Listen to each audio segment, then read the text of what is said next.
Hello दोस्तों, स्वागत है आप सभी का आपके अपने यूट्यूब चैनल NS24 क्लासेस में। दोस्तों, आज हम बात करेंगे ब्रह्मांड की। देखिए, ब्रह्मांड से जितने भी क्वेश्चन हैं आपके आज क्लियर हो जाएंगे सारे।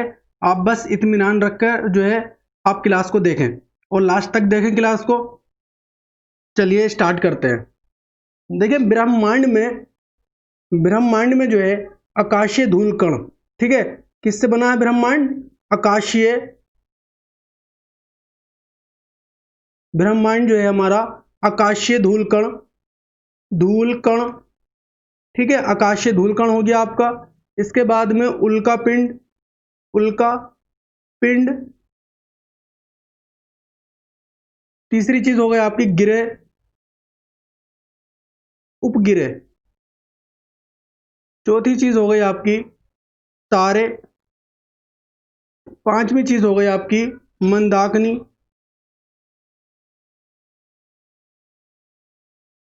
मंदाकिनी, चौथी चीज हो गई आपकी निहारिका। ठीक है, हम सबके बारे में आज पढ़ेंगे। ठीक है, इस सारी चीजों से मिलकर ही हमारा ब्रह्मांड बनता है। इन सारी चीजों से बनकर ही हमारा ब्रह्मांड बनता है। ठीक है, इसी समूह को क्या कहते हैं? इन सबके समूह को ही ब्रह्मांड कहते हैं। क्या कहते हैं? ब्रह्मांड कहते हैं। ठीक है, इस सबके समूह को ही ब्रह्मांड कहते हैं। इसकी पूरी डेफिनेशन ये हो गई आपकी। ठीक है, देखिएगा। देखिए, ब्रह्मांड में जो गैलेक्सियां हैं उनके समूह जो है समूह, ठीक है, गैलेक्सियों के समूह। ठीक है, इसके अंदर कई सारे समूह हैं। लगभग 1000 अरब गैलेक्सियां हैं। कितनी गैलेक्सियां? 1000 अरब। और 1000 अरब गैलेक्सियों में से जो 1000 अरब गैलेक्सियां हैं जिसमें 100 अरब तारे हैं प्रत्येक गैलेक्सी में। ठीक है, इस चीज को आप याद रखेंगे कि प्रत्येक गैलेक्सी में 100 अरब तारे हैं। ठीक है, कितने अरब तारे हैं? 100 अरब तारे हैं।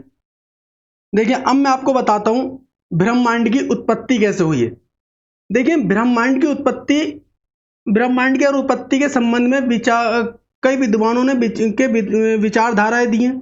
मतलब विचारधारा को इन्होंने प्रकट की है अपनी अपनी, कि ऐसा नहीं, ऐसा था, ऐसा नहीं। जो सबसे ज्यादा विश्वसनीय या प्रमुख सिद्धांत हुआ वो कौन सा हुआ? Big bang. कौन सा? बिग बैंग सिद्धांत,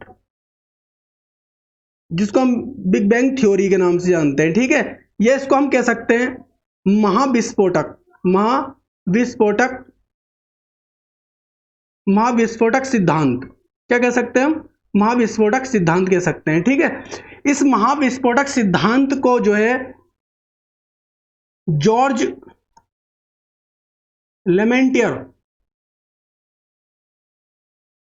लेमेंटर ने 1894 से 1896 के लगभग बीच में जो है इसका जो है इन्होंने प्रतिपादन किया।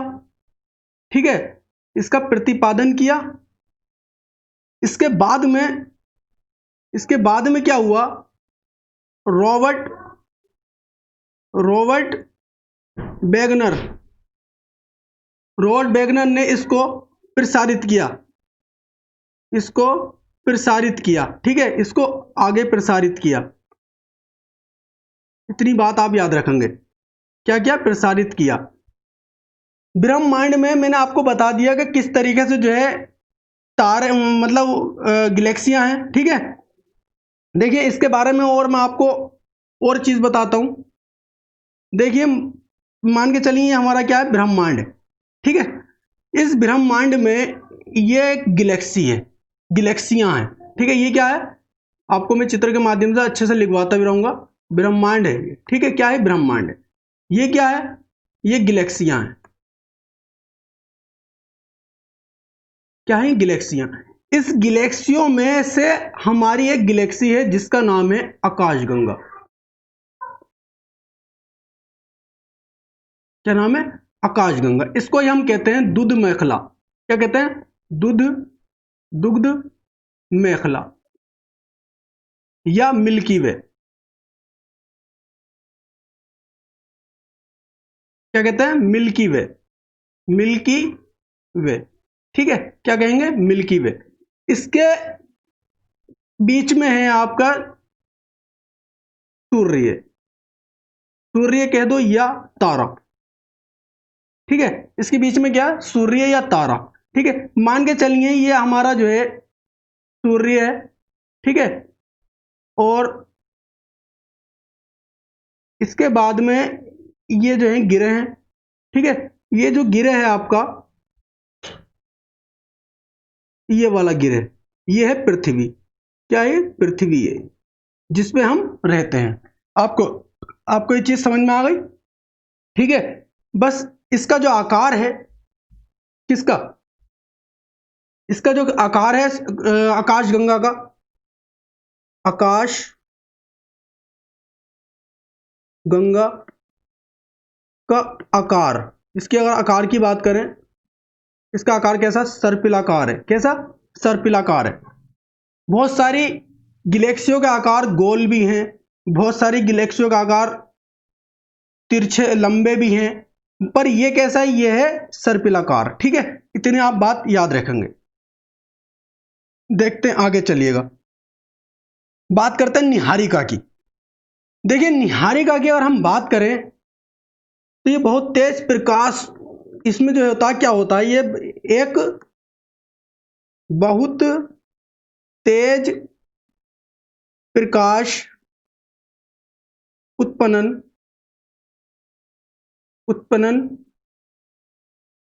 बहुत तेज प्रकाश उत्पन्न करने वाला आकाशीय पिंड है। क्या है, आकाशीय पिंड है, ठीक है, आकाशीय पिंड है। इतनी बात आपको ध्यान रखना है, क्या है, आकाशीय पिंड है। देखिए आकाशीय पिंड और उल्का पिंड मैं आपको थोड़ा यहीं पर समझा देता हूं। देखिएगा, हमें ज्यादा डेप्थ में नहीं जाना है, ज्यादा गहराई में नहीं जाएंगे हम, देखिएगा यहीं समझ लिएगा। देखिए ये होती है आपकी इस तरीके से, यहां होते हैं आपके गिरह, ठीक है, 4 गिरह इधर होते हैं, 4 गिरह इधर होते हैं, ठीक है। ये होते हैं आपके गैसीय गिरह, जिसको बाह्य गिरह कहते हैं। ये होते हैं आपके आंतरिक गिरह, कौन से, आंतरिक गिरह। ये ठोस गिरह होते हैं, ठीक है। आपको इनका नाम तो पता ही होगा। चलिए इसकी बात करते हैं। ये है क्षुद्र गिरह की पट्टी। क्या बोलते हैं इसको, क्षुद्र गिरह की पट्टी। क्या बोलते हैं, क्षुद्र गिरह की पट्टी, ठीक है। इसको बोलते हैं क्षुद्र गिरह की पट्टी। देखिए जब यहां से कोई भी पत्थर, मान के चलिएगा, जब पृथ्वी की ओर जाता है, मान के चलिए कोई पत्थर जब पृथ्वी की ओर आता है, आते आते वो पत्थर अगर वहीं पर खत्म हो जाए तो उसको क्या कहते हैं, उल्का पिंड। हमने देखा होगा कोई रोशनी जाती है इस तरीके से, तो वो क्या होता है, एक उल्का पिंड होता है, ठीक है। उसको हम कहते हैं पुच्छ का तारा, ठीक है। और हम उससे विश मांगते हैं उससे कि भाई हमारी इच्छा जो है पूरी हो जाए। इस तरीके से जब उसको देखते हैं तो कहते हैं, वो अपने दिल में सोच लेते हैं, ठीक है। देखिएगा वो तो चलो अपने अपने धर्म की, अपने अपने नजरिए की मान्यता है, उस पर हम नहीं जाएंगे। जब ये क्या कहते हैं उसे, पत्थर जब ये उस पर आ जाएगा धरती पे, तब ये पत्थर जब धरती पर आ जाएगा तब क्या होगा, तब ये कहलागा उल्का पिंड। क्या कहलागा, उल्का पिंड कहलागा। आपको इतनी बात समझ में आ गई, ये क्या कहलागा, उल्का पिंड। इस टाइम ये क्या कहलाएगा, उल्का, ठीक है। ये मैंने आपको बहुत अच्छे से समझा दिया, इससे अच्छा मैं नहीं समझा पाऊंगा इस वक्त, यही बढ़िया तरीका है समझाने का, ठीक है। तो आप इस चीज को समझ लिया आपने। और ये जो होता है ये आपका धूल के कणों से बना होता है। क्या है कि धूल के कणों से बना होगा, कणों से बना होता है, ठीक है। इस बात आप याद रखेंगे, ये आपके धूल के कणों से बना होता है। इसे सौरमंडल का जनक भी कहा जाता है। क्या कहा जाता है इसे, सौरमंडल का जनक कहा जाता है। सौरमंडल का जनक कहा जाता है, इसको इंग्लिश में बोलते हैं नेबुला। क्या बोलते हैं, नेबुला। निहारिका नेबुला बात एक ही है, ये इंग्लिश में है और ये हिंदी में निहारिका कहा जाता है। इसको ही सौरमंडल का जनक माना जाता है। किसको, निहारिका को ही सौरमंडल का जनक माना जाता है, ठीक है। इतनी बात आप याद रखेंगे। चलिए आगे देखते हैं, आगे बात करते हैं गार्ड पार्टिकल, ठीक है, गार्ड पार्टिकल। देखिए परमाणु से भी छोटा, बहुत छोटा, अति सूक्ष्म, बिल्कुल ना की बराबर, ठीक है, कण होता है ये गार्ड पार्टिकल जिसको बोलते हैं। ये एक परमाणु से भी छोटा अति सूक्ष्म कण होता है, ठीक है। ब्रह्मांड के निर्माण का मूल कारण माना जाता है, क्या माना जाता है? ब्रह्मांड का ब्रह्मांड के निर्माण का, ब्रह्मांड के निर्माण का मूल कारण माना जाता है। मूल कारण क्या माना जाता? मूल कारण माना जाता है अति सूक्ष्म, लिख लो यहां पे, अति सूक्ष्म कण, ठीक है, अति सूक्ष्म कण, ठीक है, क्या माना जाता है? अति सूक्ष्म कण, ठीक है। और इसको ब्रह्मांड के निर्माण का मूल कारण माना जाता है। क्या माना जाता है? मूल कारण। इसकी परिकल्पना जो की गई थी, इसकी परिकल्पना 1964 में की गई थी।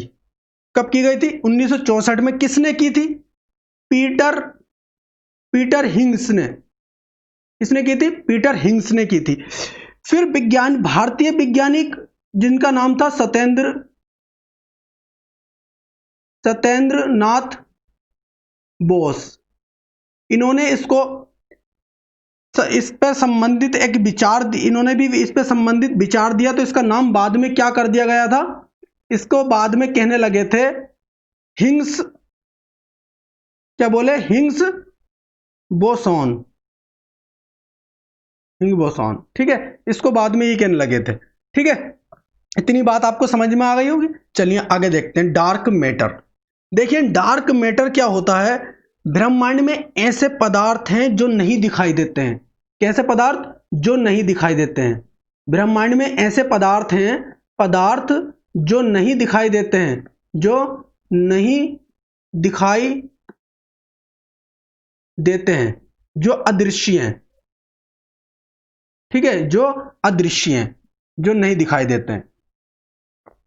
ब्रह्मांड का, ठीक है, ब्रह्मांड का लगभग सारा, लगभग में बात चल रही है हमारी, ठीक है, सारी लगभग, ठीक है, ये सारी जो है हमारी लगभग में बात चलेगी, ठीक है। लगभग 90 से 95%, 90 से 95% द्रव्यमान इसी अदृश्य के कारण बना, अदृश्य के कारण है, ठीक है, बना है, ठीक है। 90 से 95% द्रव्यमान, ठीक है, इसी अदृश्य पदार्थ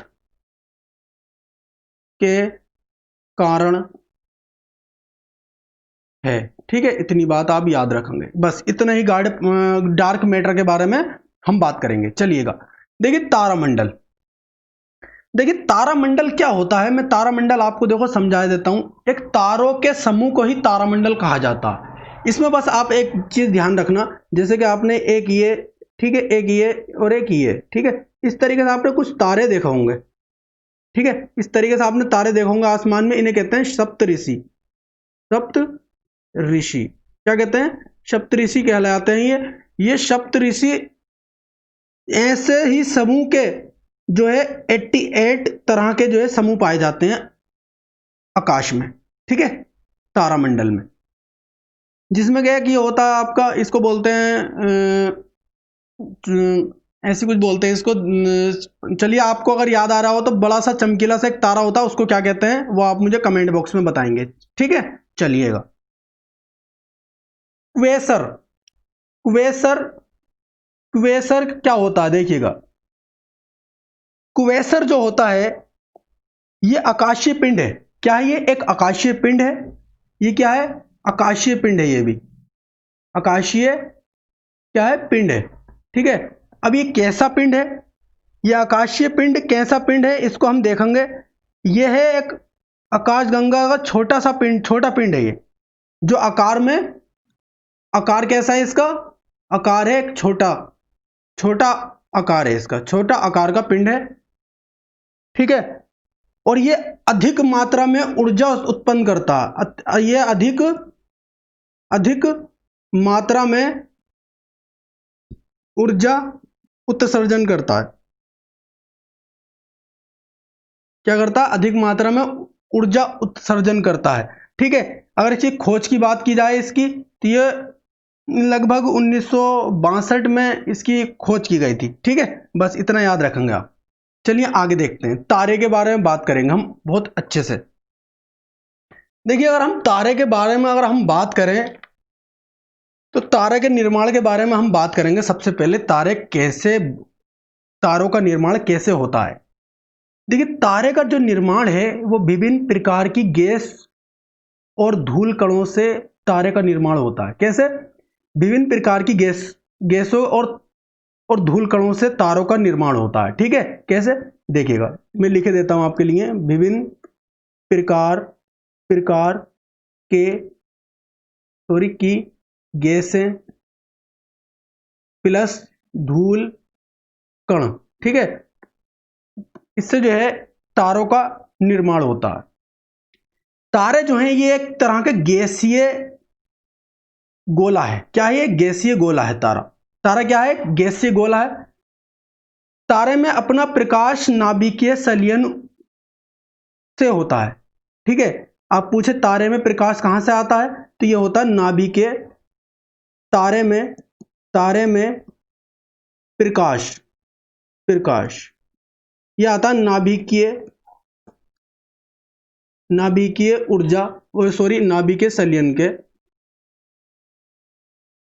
संलयन से। ठीक है, ये नाभिकीय संलयन क्या होता है?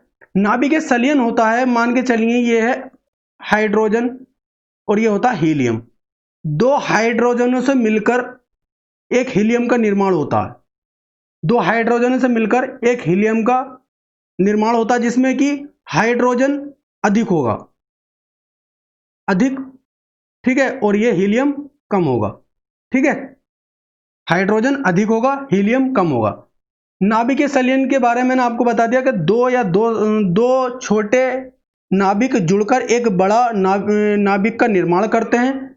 और जब ये दो हीलियम, मान के चलिए, देखिए ये है H1 प्लस H12 बराबर होगा, क्या होगा, हीलियम बनेगा और ऊर्जा जो है मुक्त होगी। ठीक है, ऊर्जा मुक्त होगी।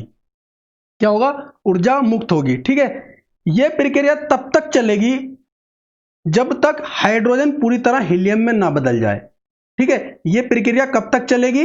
जब तक हाइड्रोजन हीलियम में पूरी तरह नहीं बदल जाता। ठीक है, तब तक यह प्रक्रिया चलेगी। ठीक है, अगर यह संपूर्ण हाइड्रोजन हीलियम में बदल जाए, मान के चलिए संपूर्ण हाइड्रोजन अगर हीलियम में बदल जाए, तो फिर क्या होगा?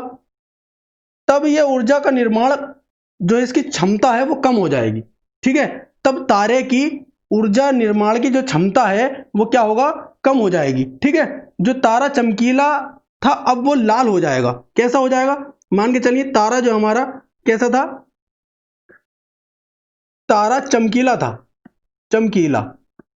जब तारा चमकीला था, ठीक है, अब ये कैसा हो जाएगा? लाल हो जाएगा। जब ये लाल हो जाएगा तो इसकी जो है तापमान कम हो जाएगा। देखिए, अगर क्वेश्चन बने आपका कि जो तारे का रंग जो है किसका सूचक है? सूचक। ठीक है, किसका सूचक है? तो कहेंगे आप तापमान का। ठीक है, अगर ये बैंगनी हो जाएगा, अगर ये नीला हो जाएगा तारा, जब तारा नीला हो जाएगा तब क्या होगा? अधिक हो जाएगा तापमान अधिक हो जाएगा, ठीक है, आप ये याद रखेंगे। जब तारे का रंग नीला हो जाएगा तो तापमान क्या होगा? अधिक हो जाएगा। देखिए, इसके बारे में और बताता हूं मैं आपको, देखिएगा बहुत अच्छे से। जब तारे लुप्त हो जाते हैं, जब तारे लुप्त होने लगते हैं या मृत होने लगते हैं, क्या होने लगते हैं? जब मृत होने लगते हैं या लुप्त होने लगते हैं, तो फिर क्या होता है? एक घटना घटती है। कौन सी घटना? एक विस्फोट होता है। ठीक है, जिसको हम क्या कहते हैं? फिर उस घटना को कहते हैं हम सुपरनोवा। क्या कहते हैं? जब तारे जो है एक लुप्त होने या मृत होने की कगार पे जब आता है तो एक विस्फोट होता है। क्या होता है? विस्फोट। विस्फोट होता है, उसको हम क्या कहते हैं? सुपरनोवा विस्फोट कहते हैं। इसको अभिनव तारा भी कहते हैं। हम लोग इसको क्या कहते हैं? अभिनव तारा के नाम से भी जानते हैं। किस नाम से? अभिनव तारे के नाम से भी जानते हैं। किस नाम से? अभिनव तारा के नाम से भी जानते हैं। ठीक है, अगर देखिएगा बात, एक चीज और देखिएगा इसमें, जब तारा बड़ा होता है और सुपरनोवा, जब इसमें विस्फोट हो जाता है, जब तारा बड़ा होता है और इस सुपरनोवा विस्फोट जब हो जाता है, तो क्या कंडीशन बनती है? ये एक बन जाता है इसके बीच में एक होल। क्या बनता है? एक होल बन जाता है इसके बीच में। और जब इसके बीच में एक होल बन जाता है तो इसको हम कहते हैं ब्लैक होल। ब्लैक होल की घटना। ठीक है, क्या कहते हैं? ब्लैक होल की घटना। ठीक है, ब्लैक होल कहते हैं। ब्लैक होल में जो है किसी भी कोई भी प्रकाश या कोई भी पदार्थ इसके आर पार नहीं हो सकता, मतलब इसको पार नहीं कर सकता। कोई भी प्रकाश या पदार्थ इसको पार नहीं कर सकता। ब्लैक होल की घटना ये घटना कहलाती है। ठीक है, एक चीज और देखिए, ब्लैक होल की घटना जब ये घटना कहलाती है, तो अब इसके बारे में मैं यही बता देता हूं, ये किसने इसकी जो है पता निकाला था इसका, इस घटना का। यह 1930 में एस चंद्रशेखर नाम के जो है भारतीय वैज्ञानिक थे। उन्होंने जो है इसका, किस नाम से? एस चंद्रशेखर थे भारतीय वैज्ञानिक। इन्होंने इसका जो है पता निकाला था। ठीक है, और इन्होंने फिर 1935 में लंदन में जाके इसका प्रसारित किया। इसको जो इन्होंने प्रसारित किया, और 1983 में इन्हें, कब? 1983 में नोबेल पुरस्कार दिया गया। नोबेल पुरस्कार, इन्हें नोबेल पुरस्कार भी दिया गया। कब? 1983 में। इस चीज को यहां पर ध्यान रखेंगे। बस एक चीज और ध्यान में रखना है आपको, अगर ये तारा छोटा हो और इस पर सुपरनोवा की घटना हुई हो, तब ये क्या कहलागा? ये कहलागा न्यूट्रॉन तारा। ठीक है, न्यूट्रॉन तारा कह सकते हैं, या इसे पल्स भी कहते हैं। ठीक है, इसे पल्स भी कहते हैं, पल्स तारा। क्या कहते हैं? पल्स तारा। ठीक है, क्या कहेंगे? पल्स तारा। चलिए आगे देखते हैं। यह आपका क्यूपर बेल्ट। क्या कहते हैं? Kuiper belt. देखिए, क्यूपर बेल्ट क्या होता है? जैसे अभी हमने शुरू में पढ़ा था, और हमने एक एग्जाम्पल के तौर पे ये एक चीज देखी थी, जो क्षुद्र गिरह की पट्टी होती है। क्या होती है? क्षुद्र गिरह की पट्टी। ठीक है, ये आपके आ गए गिरह। ठीक है, क्षुद्र गिरह की पट्टी, ये वाली जो पट्टी कहलाती है, क्षुद्र गिरह की पट्टी कहलाती है। इसके अंदर कई सारे धातुएं और पत्थर वगैरह गिरह, छोटे मोटे आकाशीय पिंड वगैरह जो कि घूम रहे हैं। ठीक है, अपनी उसमें जो है एक इस कक्षा में, मतलब एक तरह से घूम रहे हैं। ठीक है, तो इसी तरीके की एक क्यूपर बेल्ट है। इसी तरीके की क्यूपर बेल्ट है, जो कि इससे 20 गुना अधिक बड़ी है। ठीक है, कैसी है? इससे 20 गुना अधिक बड़ी है। 20 गुना अधिक बड़ी है। ठीक है, इस वाली से, क्षुद्र गिरह की पट्टी से।